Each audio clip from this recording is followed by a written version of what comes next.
Class class 7th chapter 4 history Mughal साम्राज्य। Last year हमने पढ़ा था कि जैसे अशोक के मौर्य साम्राज्य थे, जैसे बहुत बड़े, या हर्षवर्धन का साम्राज्य हो, जिन्होंने भारतीय उपमहाद्वीप के एक बहुत बड़े हिस्से पर शासन करा, वैसा शासन मध्यकाल में देखने को नहीं मिला महाद्वीप के, जिसने बहुत बड़े क्षेत्र पर अपना शासन किया हो। कुछ प्रयास हुए, जैसे तुगलक वंश का या खिलजी वंश का हम कह सकते हैं, लेकिन ने एक साम्राज्य की स्थापना करी। वो साम्राज्य मुग़लों ने किया था, मुग़ल साम्राज्य था, जिसने भारतीय उपमहाद्वीप के एक बड़े क्षेत्र पर अपना अधिकार करा, अपना साम्राज्य स्थापित करा। तो इसमें यही बता रखा है स्टार्टिंग में चैप्टर के कि भारतीय उपमहाद्वीप जैसे बड़े क्षेत्र पर, जहाँ लोगों एवं संस्कृतियों में अत्यधिक विविधताएं हों, किसी भी शासक के लिए लंबी अवधि तक शासन कर पाना कठिन कार्य था। लेकिन अपने पूर्ववर्तियों के विपरीत मुग़लों ने एक साम्राज्य की स्थापना करी, जो कि छोटी अवधि के लिए नहीं थी, लंबी अवधि के लिए एक स्थायी साम्राज्य की उन्होंने स्थापना करी। फिर यहाँ पे बता रखा है कि 16वीं सदी के उत्तरार्ध में मुग़लों ने दिल्ली और आगरा से अपने राज्य का विस्तार प्रारंभ करा। जो स्टार्टिंग करी थी इन्होंने अपने शासन की, वो दिल्ली और आगरा से करी थी, और 17वीं सदी में लगभग संपूर्ण महाद्वीप पर इन्होंने अपना अधिकार प्राप्त कर लिया। उन्होंने प्रशासन के ढांचे तथा शासन संबंधी जो विचार लागू करे, वो एक ऐसी राजनीतिक धरोहर थे जिनका प्रभाव उपमहाद्वीप में उनके पश्चात आने वाले शासकों पर भी पड़ा। उन्होंने जो भी प्रशासनिक व्यवस्था अपनाई, वो उनके आने वाले जो उत्तराधिकारी या जो स्वतंत्र राजनीतिक सत्ताएं जो स्थापित हो गई थी, उन्होंने भी उन मुग़लों की उस प्रशासनिक व्यवस्था को, उनकी शासन संबंधी विचारों को अपनाया, ये बता रखा है। फिर यहाँ बता रखा है कि जो लाल किला, जो कि दिल्ली का जो लाल किला है, वो मुग़ल शासकों का निवास स्थान रहा है। वो आज भी अपना स्थान इतना रखता है कि आज भी वर्तमान में भारत के प्रधानमंत्री स्वतंत्रता दिवस पर दिल्ली के लाल किले की प्राचीर से राष्ट्र को संबोधित करते हैं। फिर इसमें बता रखा है कि मुग़ल कौन थे। तो जो मुग़ल थे वो 2 महान शासक वंशों के वंशज थे। माता की ओर से मुग़ल मंगोज शासक चंगेज़ खान, जिनका शासन चीन और मध्य एशिया के कुछ भागों पर था, उसके उत्तराधिकारी थे। और पिता की ओर से वे तैमूर के वंशज थे। तैमूर जो था वो ईरान, इराक व वर्तमान तुर्की का शासक रहा हुआ है, और तैमूर की मृत्यु 1404 ईस्वी में हुई थी। फिर चूंकि चंगेज़ खान से जुड़ी स्मृतियां सैकड़ों व्यक्तियों के नरसंहार से संबंधित थी, और यही स्मृतियां मुग़लों के जो प्रतियोगी थे उज़्बेकों से भी संबंधित थी, अत्याचारों से संबंधित स्मृतियां थी। इसलिए मुग़ल स्वयं को मुग़ल या मंगोज कहलवाना पसंद नहीं करते थे। मुग़ल एक्चुअली फ़ारसी में जो चंगेज़ खान से जो इनका जो लिंक है, उसमें उनको मुग़ल कहते हैं। लेकिन ये मुग़ल इस माता की तरफ के वंश से अपने आप को जोड़ना पसंद इसलिए नहीं करते थे। वहीं तैमूर के वंशज होने पे वे गर्व का अनुभव करते थे। इसका एक कारण ये भी था कि जब बाद में उन्होंने दिल्ली और आगरा के उस पर अपना अधिकार जमाया, तो दिल्ली पर तैमूर 1398 ईस्वी में अपना कब्जा कर चुका था एक बार। तो कहीं ना कहीं ये था कि भाई हमारे पूर्वज ने भी इन क्षेत्रों पे अपना अधिकार करा है, तो कहीं ना कहीं हम उनके उत्तराधिकारी हैं, और इस वजह से वे अपने आप को गर्व का अनुभव करते थे पिता की ओर की तरफ से। फिर इसमें बताया है, ये एक लघु चित्र दिया हुआ है कि जो मुग़ल जो थे उन्होंने अपनी वंशावली का प्रदर्शन चित्र बनवाकर करा है। प्रत्येक मुग़ल शासक ने तैमूर के साथ अपना चित्र बनवाया है। इससे सिद्ध होता है, यहाँ जो साइड में एक क्वेश्चन दे रखा है कि मुग़ल राजत्व का दावा जन्मसिद्ध अधिकार के रूप में करते थे। क्या करते थे? तो वो जन्मसिद्ध अधिकार का दावा अपने शासन के रूप में करते थे। फिर इसमें ये सारे जो बाबर के परदादा, बीच में तैमूर हैं, फिर बाबर के परदादा, दादा, औरंगजेब तक, इसमें सारे मुग़ल वंश के जो शासक हैं उन्होंने अपना ये चित्र बनवाया है तैमूर के साथ।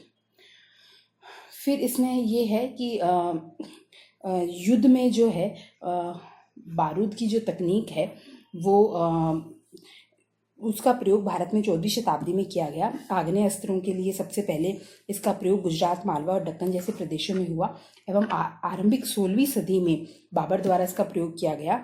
16वीं शताब्दी के युद्धों में तोप और गोलाबारी का इस्तेमाल किया गया। बाबर ने तोपों का इस्तेमाल प्रभावी ढंग से पानीपत के प्रथम युद्ध में 1526 ईस्वी में जो हुआ था, इब्राहिम लोदी के विरुद्ध किया। फिर इसमें बता रखा है मुगल सैन्य अभियानों के बारे में बता रखा है। तो जो सबसे पहले बता रखा है, उनके अभियान और कुछ घटनाएं उनके जीवन की महत्वपूर्ण। तो प्रथम शासक हुए जिन्होंने भारतीय उपमहाद्वीप में मुगल वंश को स्थापित करा, वो जो प्रथम संस्थापक थे वो बाबर थे। ये 1526 से 1530 की इनकी अवधि है। इसमें 12 वर्ष की आयु में वो 1494 ईस्वी में फरगाना, जो कि वर्तमान में उज्बेकिस्तान में आता है, उस राज्य का उन्होंने ये उत्तराधिकारी प्राप्त किया था। परंतु मंगोलों की दूसरी शाखा उज्बेकों के आक्रमण के कारण बाबर को अपनी पैतृक गद्दी छोड़नी पड़ी थी। यही कारण था कि कहीं ना कहीं वो जो मंगोल शासक थे उनसे और उज्बेकों से नफरत किया करते थे, क्योंकि इस वजह से उन्हें अपना जो पैतृक स्थान था वो उन्हें छोड़ना पड़ा था।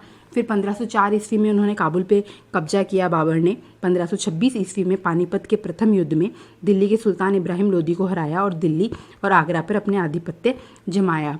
फिर 1527 ईस्वी में खानवा का युद्ध हुआ, जिसमें बाबर ने राणा सांगा के साथ लड़ रहे राजपूत राजाओं व उनके समर्थकों को हराया। 1528 ईस्वी में चंदेरी के युद्ध में राजपूतों को हराया और 1530 ईस्वी में अपनी मृत्यु से पहले दिल्ली और आगरा पर अपना मुगल नियंत्रण उन्होंने स्थापित किया। फिर बाबर के उत्तराधिकारी हुमायूं हुए। हुमायूं का जो शासनकाल की अवधि है वो 1530 से 1540 एवं 1555 से 1556 के बीच में बताई जाती है। तो हुमायूं ने अपने पिता की वसीयत के अनुसार अपनी जायदाद का बंटवारा करा, यानी उसमें हर भाई को एक प्रांत मिला। हालांकि हुमायूं के भाई मिर्जा कामरान की महत्वाकांक्षाओं के कारण हुमायूं अपने अफगान प्रतिद्वंदियों के सामने फीका पड़ गया, जिस वजह से चौसा का युद्ध जो कि 1539 ईस्वी में हुआ था और कन्नौज का युद्ध 1540 ईस्वी में जो हुआ उसमें शेर खान सूरी ने हुमायूं को हराया, जिस वजह से उन्हें ईरान की ओर भागना पड़ा। और फिर ईरान में हुमायूं ने सफ़ाविद शाह की मदद ली और 1555 ईस्वी में दिल्ली पर पुनः कब्जा कर लिया। और लेकिन इसके एक साल बाद ही यानी 1556 ईस्वी में एक इमारत में दुर्घटनावश उनकी मृत्यु हो गई। फिर अकबर 1556 से 1605 इनकी शासन अवधि बताई जाती है। ये 13 वर्ष की अल्पायु में सम्राट बने। इनके शासनकाल को 3 अवधियों में विभाजित किया जाता है। फर्स्ट है 1556 से 70, दूसरी है 1570 से 1585, फिर है तीसरी है 1585 से 1605। तो जो पहली है 1556 से 70, इसमें ये अकबर जो थे वो अपने संरक्षक बैरम खान तथा अपने घरेलू कर्मचारियों से स्वतंत्र हुए। सूरी व अन्य अफगान निकटवर्ती राज्य जैसे मालवा, गोंडवाना तथा अपने सौतेले भाई मिर्ज़ा हाकिम और उज़्बेकों के विद्रोहों को दबाने के लिए सैन्य अभियान इन्होंने स्टार्ट करे। 1568 ईस्वी में सिसोदियों की राजधानी चित्तौड़ पर और 1569 में रणथंभौर पर इन्होंने कब्जा कर लिया। दूसरी शासन अवधि जो इनकी 1570 से 1585 है, इसमें इन्होंने गुजरात के विरुद्ध सैनिक अभियान करे। इन सैन्य अभियानों के पश्चात पूर्व में बिहार, बंगाल और उड़ीसा में अभियान चलाए, जिन्हें 1599 के पक्ष में उन्होंने और जटिल कर दिया। फिर जो एक अब लास्ट जो शासन अवधि है वो 1585 से 1605 के बीच में आती है, जहां इस अवधि में अकबर के साम्राज्य का विस्तार हुआ। उत्तर पश्चिम में अभियान चलाए, सफ़ाविदों को हराकर जो ईरान पे शासन करते थे, कांधार पे कब्जा किया गया और कश्मीर को भी जोड़ा गया। 1586 ईस्वी में मिर्जा हाकिम की मृत्यु के पश्चात काबुल को अपने राज्य में मिलाया गया। दक्कन में अभियानों की शुरुआत करी इन्होंने। बरार, खानदेश और अहमदनगर के कुछ हिस्सों को भी अकबर के राज्य में मिला लिया गया। शासन के अंतिम वर्षों में हालांकि राजकुमार जो सलीम थे उनका विद्रोह हुआ, जो आगे चल के सम्राट जहांगीर कहलाए। फिर जहांगीर का शासनकाल आता है, जो अकबर के उत्तराधिकारी हुए। 1605 से 1627 इनकी शासन अवधि है। इन्होंने अकबर के सैन्य अभियानों को आगे बढ़ाया और मेवाड़ के सिसोदिया शासक अमर सिंह ने मुगलों की सेवा स्वीकार करी। अमर सिंह जो थे वो महाराणा प्रताप के उत्तराधिकारी थे। फिर सिक्कों, अहोमों और अहमदनगर के खिलाफ इन्होंने अभियान चलाए, जो पूर्णतः सफल नहीं हुए। और शासन के अंतिम वर्षों में राजकुमार खुर्रम जो शाहजहाँ भी कहलाया, उनका विद्रोह हुआ। जहांगीर की पत्नी जो नूरजहाँ थी, उन्होंने शाहजहाँ को हाशिए पर धकेलने के प्रयास करे, लेकिन वो प्रयास असफल रहे। फिर शाहजहाँ आते हैं। 1627 से 1658 ईस्वी इनकी शासन अवधि रही है। निर्माण कार्य, स्थापत्य कला पे इनका योगदान अद्वितीय रहा है। इनमें इन्होंने दक्कन में शाहजहाँ के अभियान जो करे वो शाहजहाँ द्वारा जारी किए गए। अहमदनगर के विरुद्ध अभियान हुआ, जिसमें बुंदेलों की हार हुई और ओरछा पर कब्जा कर लिया गया। फिर बताया है 1632 ईस्वी में अंततः अहमदनगर को मुगलों के राज्य में मिला लिया गया और बीजापुर की सेनाओं ने सुलह के लिए निवेदन करा। फिर इधर अफगान की तरफ चलें तो अभिजात खान जहान लोदी ने विद्रोह किया और पराजित हुआ। उत्तर पश्चिम में बल्ख जो कि अफगानिस्तान में आता है वर्तमान में, तो बल्ख पर कब्जा करने के लिए उज्बेकों के विरुद्ध अभियान करा, जो असफल रहा। परिणाम स्वरूप कांधार सफ़ाविदों के हाथ से चला गया। जो अकबर ने मुग़लों की उसमें साम्राज्य में उसको मिलाया था, तो वो कांधार शाहजहाँ के शासनकाल में सफ़ाविदों के हाथ में चला गया। 1657 से 58 ईस्वी में शाहजहाँ के पुत्रों के बीच में उत्तराधिकारी को लेके झगड़ा हुआ, जिसमें औरंगजेब की विजय हुई और दारा शिकोह समेत उसके जो 3 पुत्र थे वो मृत्युदंड को प्राप्त हुए। शाहजहाँ को शेष जिंदगी के लिए आगरा में कैद कर लिया गया। फिर है औरंगजेब। 1658 से 1707 शासन अवधि है इनकी। 1663 ईस्वी में उत्तर पूर्व में अहोमों की पराजय हुई। अहोम जो हैं वो म्यांमार घाटी से आए हुए थे और वर्तमान के असम के आसपास ब्रह्मपुत्र घाटी में इनका शासन रहा है। तो इसके उत्तर पूर्व में इनकी 1663 ईस्वी में औरंगजेब के शासनकाल में इनकी पराजय हुई, लेकिन 1680 में उनके द्वारा पुनः विद्रोह कर दिया गया।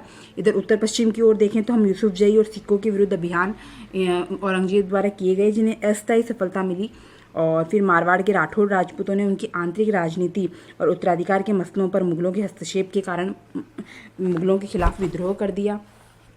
फिर बता रखा मराठा सरदार शिवाजी के विरुद्ध किए गए मुगल अभियान प्रारंभ में सफल रहे, लेकिन औरंगजेब द्वारा शिवाजी का अपमान किया गया, जिससे शिवाजी आगरा स्थित मुगल कैदखाने से भाग निकले और स्वयं को स्वतंत्र शासक घोषित किया। और फिर तत्पश्चात आजीवन मुगलों के विरुद्ध उन्होंने अभियान चलाए। फिर जो राजकुमार अकबर द्वारा औरंगजेब के विरुद्ध विद्रोह किया गया, जिसमें से मराठों और दक्कन की सल्तनत का सहयोग मिला, अंततः वह सफ़ाविद ईरान भाग गया। फिर इसमें बता रखा है कि जो राजकुमार अकबर था, जो औरंगजेब का उत्तराधिकारी था, उसके विद्रोह के पश्चात औरंगजेब ने दक्कन के शासकों के विरुद्ध सेनाएं भेजी। 1685 में बीजापुर और 1687 में गोलकुंडा को मुगलों ने अपने राज्य में मिला लिया। 1698 ईस्वी में औरंगजेब ने दक्कन में मराठों के विरुद्ध अभियान का प्रबंध स्वयं करा। ये ध्यान रहे कि मराठों द्वारा जो युद्ध में छापामार पद्धति का प्रयोग किया जाता था। फिर उत्तर भारत में बता रखा है सिक्कों, जाटों, सतनामियों, उत्तर पूर्व में अहोमों और दक्कन में मराठों के विद्रोह का सामना औरंगजेब को करना पड़ा। औरंगजेब की मृत्यु के पश्चात भी उत्तराधिकारी के लिए मुगल सत्ता के उत्तराधिकार के लिए युद्ध स्टार्ट हुए। फिर इसमें ये एक मैप बता रखा है, इसमें अकबर का शासन 1605 ईस्वी का जो बता रखा है, इसमें क्षेत्र बता रखे हैं कि अकबर का शासन कहाँ कहाँ था। तो आप देखें कि ये उत्तर पश्चिम में काबुल और कांधार तक शासन था। और अगर हम यहाँ पे पूर्व में बात करें तो बंगाल, उड़ीसा जैसे तटवर्ती राज्य भी अकबर के उसमें शासन सत्ता में थे। और इधर दक्षिण में जाएं तो बरार और अहमदनगर की बाउंड्री आ रही है, यहाँ तक भी अकबर का शासनकाल रहा है।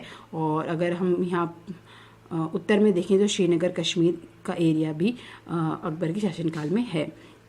फिर इसमें बता रखा है एक क्वेश्चन यहाँ आता है, देखिए स्टार्टिंग में कि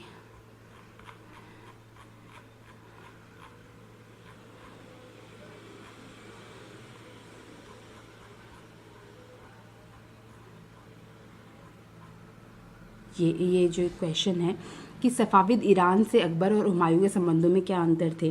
तो जब हमने मुग़ल सैन्य सम्राटों के जो जीवन के महत्वपूर्ण घटनाएं पढ़ी, तो जहाँ हुमायूं जो था उसे सफ़ाविद ईरान से दोस्ताना संबंध थे, क्योंकि कहीं ना कहीं उन्हीं की मदद से, उन्हीं की हेल्प से उन्हें भारतीय उपमहाद्वीप में जब शेर शाह सूरी द्वारा हुमायूं को खदेड़ दिया गया, तब सफ़ाविद ईरान के दरबार में ही हुमायूं ने शरण ली और अकबर ने शरण ली और उन्हीं की हेल्प से उन्होंने दिल्ली पर अपनी जो सत्ता है वो वापस स्थापित की थी। परंतु अकबर ने सफ़ाविद ईरानी शासकों से कांधार को जीतकर अपने नियंत्रण में ले लिया था, जिससे अकबर की उनसे शत्रुता रही। फिर है कि ये सफ़ाविद क्या है, तो देखिए ईरान में सफ़ाविद नाम का एक बड़ा साम्राज्य था जो 1501 से 1736 ईस्वी तक अस्तित्व में रहा, जिस पर सफ़वी वंश के शासकों का शासन था। तो हुमायूं के दोस्ताना संबंध थे, परंतु जो अकबर की उनसे शत्रुता थी। फिर इसमें बताया रखा है, दूसरा क्वेश्चन है कि क्या औरंगजेब के शासनकाल में गोलकुंडा और बीजापुर के अधिग्रहण से दक्कन में युद्ध का अंत हो पाया। देखिए जो मुग़ल सत्ता थी उसने दक्कन में अभियान चलाए और काफ़ी हद तक वो अपने उनको जीत लेती थी क्षेत्रों को, लेकिन जैसे ही मुग़ल सत्ता वापस दिल्ली और आगरा की तरफ जाती, ये क्षेत्र अपने आप है ना अपने आप को स्वतंत्र घोषित कर देते और छापामार युद्ध का पद्धति का प्रयोग करते रहते। तो ये युद्ध हमेशा इनमें होता रहा, इसका अंत औरंगजेब के शासनकाल तक भी नहीं हो पाया था। फिर इसमें बता रखा है उत्तराधिकार की मुग़ल परंपराएं। तो देखिए जो जैसा कि प्राचीन हिंदू राजवंशों में चलता था, ज्येष्ठाधिकार का नियम होता था, जिसमें कि बड़े पुत्र को उत्तराधिकारी बना दिया जाता था। तो मुग़ल जो थे ज्येष्ठाधिकार के नियम को नहीं मानते थे। ये सहदायाद की और तैमूर वंश की प्रथाओं को मानते थे, जिसमें उत्तराधिकार का विभाजन समस्त पुत्रों में बराबर कर दिया जाता है। तो देखिए जो उत्तराधिकार की कुछ परंपराएं हैं, जैसे ज्येष्ठाधिकार का नियम है, जैसे मैंने बताया बड़े पुत्र को उसमें शासन का अधिकार मिलता है। फिर सहदायाद का नियम है, जिसमें सभी भाइयों में बराबर जायदाद का बंटवारा होता है। फिर एक प्रतिस्पर्धा वाला होता है, जिसमें सभी भाइयों में आपस में युद्ध होते हैं और जो भी जीतता है वो उत्तराधिकारी बनता है। तो यहाँ पे जो मुग़ल वंश है वो सहदायाद और तैमूर वंश की प्रथा को अपनाता है, जिसमें कि उत्तराधिकारी का विभाजन समस्त पुत्रों में कर दिया जाता है। फिर मुग़ल के अन्य शासकों के साथ संबंध, ये क्वेश्चन है। तो देखिए मुग़लों का पाला दो तरह के शासकों से पड़ा। एक जिन्होंने मुग़लों की कभी अधीनता स्वीकार नहीं करी, तो उन शासकों के खिलाफ मुग़लों ने लगातार अभियान करे अपने जीवन काल में। और तो जैसे दक्कन में अभियान उनके हम हमेशा चलते ही रहते थे। और जैसे अगर आप इधर देखें जो राजपूतों के सिसोदिया वंश से उनका लगातार अभियान चलते रहते थे। वहीं जो दूसरे तरह के शासक थे, जिन्होंने जैसे जैसे मुग़ल अपनी सत्ता में अपने सर्वोच्च स्थान उन्होंने प्राप्त करा और वो राजनीतिक रूप से शक्तिशाली हो गए, तो उन्होंने मुग़लों की सत्ता को स्वीकार करा और उनके साथ अपनी पुत्रियों का विवाह करके वैवाहिक संबंध स्थापित करे और उनके दरबार में उच्चतम पद प्राप्त किए। इसका एक बड़ा अच्छा एग्जाम्पल राजपूत हैं। हालांकि जो राजपूत वंश का जैसे मैंने बताया सिसोदिया वंश है, उसने काफ़ी देर तक काफ़ी लंबे समय तक मुग़लों की सत्ता स्वीकार नहीं करी थी। इसमें फिर ऐसे बता रखा है कि जो अकबर की जो माँ थी, बेगम थी, जहांगीर की जो माँ थी, वो अंबर वर्तमान जयपुर के राजपूत शासक की पुत्री थी, कच्छावा राजकुमारी थी। और इसी तरीके से जहांगीर की बेगम यानी जो शाहजहाँ की माँ थी, वो राठौड़ राजकुमारी थी, मारवाड़ यानी वर्तमान जोधपुर के राजपूत शासक की वो पुत्री थी। फिर इसमें बताया है कि जो मुग़ल वंश है वो अपना प्रभाव किस तरीके से स्थापित कर पाया। तो देखिए सिसोदिया राजपूतों द्वारा लंबे समय तक मुग़लों की सत्ता स्वीकार नहीं की गई, परंतु उनकी पराजय के पश्चात भी मुग़लों द्वारा उनके साथ सम्मानीय व्यवहार किया गया और उनकी जागीरें वतन जागीर के रूप में वापस कर दी गई। तो पराजित करने परंतु अपमानित न करने के बीच में सावधानी से अपनाए गए इस संतुलन की वजह से ही मुग़ल भारत के अनेक शासकों और सरदारों पर अपना प्रभाव बढ़ा पाए और अपनी सत्ता की सर्वोच्चता उन्होंने स्थापित करी। हालांकि ये संतुलन हमेशा बरकरार नहीं रह पाया। फिर जो नेक्स्ट है मनसबदार और जागीरदार। तो देखिए जो मुग़लों की सेना में जो नौकरशाह थे, मुग़लों की जो सेवा में कहलाए, मनसबदार शब्द का प्रयोग आगे एक्सप्लेन कर रखा है कि ऐसे व्यक्तियों के लिए होता था जिन्हें कोई मनसब यानी कोई सरकारी हैसियत या पद मिलता था। यह मुग़लों द्वारा चलाई गई एक श्रेणी व्यवस्था थी, जिसके लिए फर्स्ट पद, सेकंड वेतन, तीसरा सैन्य उत्तरदायित्व का निर्धारण जात की संख्या पे निर्धारित किया जाता था। जितनी अधिक जात होती थी दरबार में, उस अभिजात की प्रतिष्ठा उतनी ही अधिक हो जाती थी, वेतन भी उतना ही अधिक होता था। तथा जो सैन्य उत्तरदायित्व मनसबदारों को सौंपे जाते थे, उन्हीं के अनुसार उन्हें घुड़सवार रखने पड़ते थे। मनसबदार अपने सवारों को निरीक्षण के लिए लाते थे। वे अपने सैनिक के घोड़ों को दगवाते थे एवं सैनिकों का पंजीकरण करवाते थे। इन्हीं कार्यवाहियों के पश्चात ही उन्हें सैनिकों को वेतन देने के लिए धन मिलता था। ये लास्ट चैप्टर में हमने पढ़ा था कि कहीं ना कहीं जो अलाउद्दीन खिलजी है उससे सैन्य व्यवस्था से थोड़ा बहुत मिलता है कि जहाँ घोड़ों को दगवाया जाता था और एक ध्यान रखा जाता था उनका। फिर यहाँ बता रखा है साइड में कि 5000 जात वाले जो अभिजात थे वो जो उनका दर्जा ऊंचा था 1000 जात वाले अभिजात वर्ग से, और 29 मनसबदार थे अकबर के शासनकाल में जिनकी जात 5000 थी। वहीं औरंगजेब के शासनकाल में उनकी संख्या 79 यानी 79 हो गई थी, यानी राजस्व का जो राज्य पे जो भार है वो बढ़ गया था। फिर जागीर एक वर्ड आता है जागीर। तो मनसबदार अपना वेतन राजस्व एकत्रित करने वाली भूमि के रूप में पाते थे, जिन्हें जागीर कहते थे, जो तकरीबन इक्ताओं के समान ही थी। हमने पढ़ा था जब गुलाम वंश के शासक थे वो इक्ता रखते थे, इक्तदार रखते थे, मुक्ति जो करते थे, तो वो जो उनको भूमि दी जाती थी उसी से वो राजस्व एकत्रित करते थे। तो वही वैसी सी व्यवस्था थी जिसे वो यहाँ मुग़ल शासनकाल में जागीर कहने लगे। लेकिन मनसबदार, यहाँ ये ध्यान रखने योग्य बात है कि जो मनसबदार हैं वो मुक्तियों से भिन्न अपनी जागीरों पे रहते नहीं थे, नहीं उन पर उनका प्रशासन था। उनके पास अपनी जागीरों से केवल राजस्व एकत्रित करने का अधिकार था। ये राजस्व उनके नौकर उनके लिए एकत्रित करते थे, जबकि स्वयं वे देश के किसी अन्य भाग पर शासन करते थे। फिर बताया गया है कि अकबर के शासनकाल में इन जागीरों का सावधानीपूर्वक आकलन किया जाता था ताकि इनका राजस्व मनसबदार के वेतन के तकरीबन बराबर रहे। लेकिन औरंगजेब के शासनकाल तक पहुंचते पहुंचते स्थिति बदल गई। अप्राप्त राजस्व मनसबदार के वेतन से बहुत कम था तथा मनसबदारों की संख्या में भी अत्यधिक वृद्धि होती गई, जिस कारण उन्हें जागीर मिलने में एक लंबा समय लगता। इसका परिणाम क्या हुआ कि इन सभी कारणों से जागीरों की संख्या में कमी हुई। उससे क्या हुआ, कई जागीरदार जागीर रहने पर ये कोशिश करते कि जितना अधिक हम राजस्व वसूल कर सकें उतना हम वसूलें। इससे किसानों की स्थिति अत्यधिक दयनीय हो गई और अपने शासनकाल के अंतिम वर्षों में औरंगजेब इन परिवर्तनों पर नियंत्रण नहीं रख पाया। यहाँ बता रखा है एक भ्रष्ट व्यवस्था किस तरीके से किसानों को परेशान किया जा रहा है। फिर जब्त और जमींदार है तो देखिए, मुगलों की जो आमदनी का जो प्रमुख साधन था वो किसानों की उपज से मिलने वाला राजस्व ही था। तो जो किसान थे उनसे जो कर वसूल करते या राजस्व वसूल करते वो ग्रामीण कुलीन थे, मध्यस्थ थे, और वो फिर राजस्व एकत्रित करके मुगल प्रशासन को दिया करते थे। जो मध्यस्थ थे, जो ग्रामीण कुलीन थे, इन्हीं मुखिया या स्थानीय सरदार या जमींदार वर्ड का मुगल शासन में उपयोग किया जाता। जो बीच में जो मीडिएटर होते, जो किसानों से राजस्व इकट्ठा करके मुगल प्रशासन को सौंपा करते थे, इन सभी को मुगल व्यवस्था में जागीरदार कहा गया है। फिर ये जब्त व्यवस्था बताई गई है।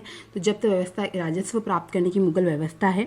इसमें इसका विवरण इस प्रकार है कि अकबर के एक राजस्व मंत्री टोडरमल ने 10 वर्षों यानी 1570 से 1580 की काल अवधि के लिए कृषि की पैदावार, कीमतों और कृषि भूमि का सावधानीपूर्वक सर्वेक्षण किया। इन आंकड़ों के आधार पर प्रत्येक फसल पर नगद के रूप में कर राजस्व निश्चित कर दिया गया। इस फसल पे इतना टैक्स लगेगा, और फिर प्रत्येक सूबे यानी प्रांत को फिर राजस्व मंडल में बांटा गया, जो कि लगभग आज की तरह बांटा गया, और प्रत्येक राजस्व मंडल की हर फसल के लिए राजस्व दर की अलग सूची बनाई गई। तो ये जो पूरी व्यवस्था थी राजस्व एकत्रित करने की, ये व्यवस्था जब्त व्यवस्था कहलाई। फिर यहाँ पे बताया रखा है कि 17वीं शताब्दी में कैसे किसान विद्रोह ने मुगल साम्राज्य के स्थायित्व को चुनौती दी। तो देखिए, इसके 2 कारण बताए जाते हैं कि देखिए, कुछ क्षेत्रों में जमींदार इतने शक्तिशाली हो जाते थे, जो मीडिएटर थे, कि मुगल प्रशासकों द्वारा शोषण किए जाने की स्थिति में वे विद्रोह कर सकते थे।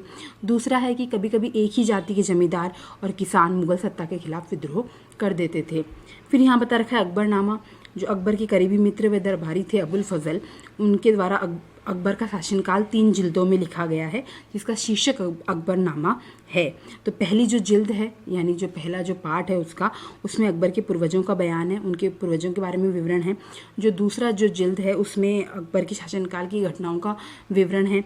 और जो तीसरी जिल्द है आइन, जिसे आइन अकबरी नाम दिया गया है, इसमें अकबर के प्रशासन, घराने, सेना, राजस्व और साम्राज्य के भूगोल का ब्यौरा है, और समकालीन भारत के लोगों की परंपराओं और संस्कृतियों का विवरण है, उस टाइम पे लोग कैसे रहा करते थे। और सबसे जो मेन जो बात है इस तीसरे जिल्द की, यानी आइन अकबरी की, कि इसमें विविध प्रकार की चीज़ों, फसलों, पैदावार, कीमतों, मजदूरी और राजस्व का सांख्यिकी विवरण मिलता है, जो कि अब बहुत ही इम्पोर्टेंट है। नेक्स्ट है अकबर की नीतियाँ, नज़दीक से एक नज़र। तो देखिए, जो प्रशासन के जो मुख्य अभिलक्षणों का विस्तृत वर्णन अबुल फजल की अकबरनामा यानी जो तीसरा पार्ट है विशेषकर आइन अकबरी में किया गया है। तो जो इसमें बताया गया है कि जो साम्राज्य था अकबर का, वो कई प्रांतों में बटा हुआ था। तो जो प्रांत थे वो सूबे कहलाते थे और उनके प्रशासक सूबेदार कहलाते थे, जिन्हें 2 तरह के अधिकार थे, राजनीतिक और सैन्य अधिकार थे। वो दोनों प्रकार के कार्यों का निर्वहन करते थे। फिर कानून और व्यवस्था बनाने के लिए सूबेदार को अन्य अफसरों का भी सहयोग प्राप्त होता था, जैसे बख्शी, जो कि सैनिक वेतन अधिकारी होता था। सैनिकों को वेतन देने के लिए जो अधिकारी नियुक्त करते थे वो बख्शी था। फिर एक सदर होता था, धार्मिक और धर्मार्थ किए जाने वाले कार्यों का मंत्री। फौजदार होता था, सेना नायक। कोतवाल जो नगर का पुलिस अधिकारी होता था। यानी ये बख्शी, सदर, फौजदार और कोतवाल ये सब मिलकर सूबेदार की हेल्प किया करते थे राजनीतिक और सैनिक उत्तरदायित्वों का निर्वहन करने में। फिर एक जो वित्तीय अधिकारी भी होता था प्रत्येक प्रांत में, यानी प्रत्येक सूबे में, जो कि दीवान कहलाता था। फिर यहाँ नूरजहाँ बता रखी है। जो जहांगीर के दरबार में नूरजहाँ का जो है काफ़ी प्रभाव बढ़ गया था, और उन्होंने जो उनके उत्तराधिकारी थे शाहजहाँ को भी चुनौती देने का प्रयास करा, जो कि लेकिन बाद में सफल नहीं हो पाया। फिर बता रखा है कि अकबर जो थे वो जो उनकी रुचि विभिन्न व्यक्तियों के धर्मों और रीति रिवाजों में थी। इसलिए 1570 ईस्वी में अकबर द्वारा फतेहपुर सीकरी में उलेमा, ब्राह्मणों, जेसुइट पादरियों जो कि रोमन कैथोलिक थे और जरदुश्त धर्म के अनुयायियों के साथ धर्म के मामलों पर चर्चाएं की गई। ये चर्चाएं जहाँ संपन्न हुई वो इबादत खाना कहलाया। तो इसका जो कंक्लूज़न क्या निकला, जो ये अकबर ने जो धार्मिक चर्चाएं करी, तो इस अकबर ने कुछ कंक्लूज़न निकाले। कुछ ये थे कि जो अकबर के अनुसार जो विद्वान थे, जो धार्मिक रीति और मतान्धता पर बल देते हैं, वे कट्टर होते हैं। उनकी शिक्षाएं प्रजा के बीच में विभाजन और असामंजस्य पैदा करती है। देखिए, मतान्धता क्या होती है? कोई भी जो विद्वान है या जो धार्मिक कोई पुरुष है, वो अगर कोई ऐसा कथन कह दे जिस पे ये एक्सपेक्ट किया जाए कि कोई भी बिना प्रश्न उठाए उसे मान ले, तो ऐसा माना जाता है कि वो कट्टर होता है। वो तर्कपूर्ण विचारों को वो लोग पसंद नहीं करते हैं। तो अकबर ऐसे मानता था कि ऐसे लोग प्रजा के बीच में भेदभाव और धार्मिक जो समन्वय है उसको वो कम करते हैं। तो ये जो अकबर के जो अनुभव थे, जो अकबर की जो अपनी जो समझ बनी इन धार्मिक चर्चाओं से, वो अकबर को सुलह कुल की नीति की तरफ ले गई। सुलह कुल यानी शांति के विचार। तो सहिष्णुता की ये धारणा थी कि विभिन्न धर्मों के अनुयायियों के बीच में ये अंतर नहीं करती थी, अपितु इसका जो केंद्र बिंदु था वो एक नीति शास्त्र की एक व्यवस्था थी जो कि सभी जगह लागू की जा सकती थी, जिसमें सच्चाई, न्याय और शांति पर बल था। अकबर द्वारा सुलह कुल के सिद्धांत को अपने शासन में अपनाया गया, जिसकी जहांगीर और शाहजहां द्वारा भी पुनरावृत्ति की गई। फिर इसमें बाद में बता रखा है 17वीं शताब्दी व उसके पश्चात मुगल साम्राज्य, उनकी क्या स्थिति रही। तो देखिए, मुगल साम्राज्य की प्रशासनिक व सैनिक कुशलता के परिणाम स्वरूप आर्थिक समृद्धि हुई और वाणिज्यिक वृद्धि भी हुई, लेकिन साम्राज्य में इस प्रचुरता के साथ ही दरिद्रता भी व्याप्त थी, सामाजिक असमानता व्याप्त थी। अमीर थे वो बहुत अमीर थे, लेकिन जो गरीब थे उनकी स्थिति अत्यंत दयनीय थी। तो यहाँ बता रखा है कि शाहजहां के शासनकाल के 20वें वर्ष के कुछ दस्तावेज मिले हैं। उनसे पता चला है कि उच्चतम पद प्राप्त मनसबदारों की जो संख्या कुल 8000 में से 445 ही थे। ये जो छोटी संख्या थी, ये कुल राजस्व का 61.5% स्वयं व उनके सवारों के वेतन के रूप में दिया जाता था। यानी जो पूरा राजस्व इकट्ठा होता उसका 61% लगभग, 61.5% लगभग वो ये जो 445 जो मनसबदार थे, जो अभिजात्य वर्ग था, यानी 5.6% जो टोटल पॉपुलेशन का था, वो इतनी दौलत सिर्फ इन्हीं के पास चली जाती थी। ये कहने का मतलब है। फिर ये बताया जाता है कि मुगल जो सम्राट थे और उनके जो मनसबदार थे, यानी जो अभिजात्य वर्ग था, वो अपनी आय का बहुत बड़ा भाग वेतन और वस्तुओं पर लगा देते थे। इससे वस्तुओं और फसल की पूर्ति करने वाले शिल्पकारों और किसानों को लाभ होता था, लेकिन राजस्व का भार, टैक्सेस इतने ज़्यादा थे कि जो प्राथमिक उत्पादक थे जैसे किसान और शिल्पकार, उनके पास निवेश के लिए धन ही नहीं रहता था। और जो अत्यंत जो गरीब थे उसमें से वो बामुश्किल अपना पेट भर पाते थे, और जो वो अपना प्रोडक्शन आउटपुट बढ़ाने के लिए अतिरिक्त संसाधन जैसे औजार व अन्य वस्तुओं में निवेश करने का सोच भी नहीं पाते थे। सिर्फ उनका 2 वक्त की रोटी उनसे चल पाती थी। लेकिन जो ये ऐसी अर्थव्यवस्था थी जिसमें कि आपके राजस्व का सिर्फ कुछ ही लोगों पर अधिकार था, इससे जो बिचौलिए थे, जो ज़्यादा धनी किसान थे, शिल्पकारों के जो समूह थे, व्यापारी थे और महाजन थे, वो लाभ उठाते थे। लेकिन जो गरीब था या फिर जो इंडिविजुअल छोटा किसान हो गया, शिल्पकार हो गया, उनकी स्थिति अत्यंत दयनीय ही थी। फिर यहाँ लास्ट में बता रखा है कि जो मुगलों के जो कुलीन वर्ग के पास अत्यधिक धन व संसाधन इकट्ठा होता चला गया, जो 17वीं सदी के अंतिम वर्षों में वे अत्यधिक शक्तिशाली होते चले गए और मुगल सम्राट की सत्ता के पतन उन्मुख होने पर वे स्वयं सत्ता के शक्तिशाली केंद्र बनने लगे। जैसे हैदराबाद और अवध जैसे प्रांत हैं, जहाँ के निजाम जो थे वो प्रारंभ में तो मुगल जो ये शासकों के मातहत काम करते थे, लेकिन बाद में उन्होंने अपने आप को स्वतंत्र घोषित कर दिया। हालांकि इनके द्वारा दिल्ली के मुगल सम्राट को स्वामी के रूप में मान्यता दी गई, लेकिन फिर भी 18वीं शताब्दी तक साम्राज्य के कई प्रांत अपनी स्वतंत्र राजनीतिक पहचान बना चुके थे। फिर इसमें यहाँ अन्यत्र बता रखा है कि मुगलों के समकालीन ही एक ऑटोमन साम्राज्य हुआ है, जो 15 तुर्की में, वर्तमान के तुर्की में इनका सत्ता का केंद्र था। तो इसके जो सुल्तान थे, एक सुल्तान सुलेमान, जिनका शासनकाल 1520 से 1566 रहा है, वो बहुत ही महान ऑटोमन शासक माने गए हैं साम्राज्य के। इनके राज्यकाल में ऑटोमन राज्य का विस्तार यूरोप की ओर हुआ। बगदाद, इराक, मोरक्को तक उत्तरी अफ्रीका का हिस्सा ऑटोमन सत्ता के अधीन था। हंगरी और ऑस्ट्रिया को भी इन्होंने अपने राज्य में मिला लिया। सुलेमान ने ऑटोमन नौसेना का पुनर्गठन करा। पूर्वी भूमध्य सागर के इलाकों पर स्पेन के साथ प्रतिस्पर्धा हुई तो अरब सागर में पुर्तगालियों के साथ इनकी भिड़ंत हुई और जो सम्राट जो सुलेमान थे उनको अल कानूनी यानी विधि निर्माता का खिताब दिया गया, क्योंकि उनके शासनकाल में तो साम्राज्य का विस्तार बहुत ज़्यादा हुआ। फिर जो उनके शासनकाल में जो नियम कायदे बनाए गए वो इस तरीके से बनाए गए कि प्रशासनिक तरीकों का मानकीकरण हो, ताकि जो किसान हैं उन्हें बेगारों और भारी करों से बचाया जा सके। तो जब लास्ट में 17वीं सदी में जब ऑटोमन क्षेत्रों में सार्वजनिक व्यवस्था का पतन हुआ तो सुलेमान कानूनी के काल को आदर्श शासन काल के रूप में याद किए जाने लगा। फिर यहाँ अन्य शासकों के बारे में बताया गया है जो कि अकबर के समकालीन थे। तो जो उसमें इंग्लैंड की रानी एलिजाबेथ थी 1558 से 1603 ईस्वी में। ईरान के सफाविद शासक थे शाह अब्बास 1588 से 1629 के बीच में।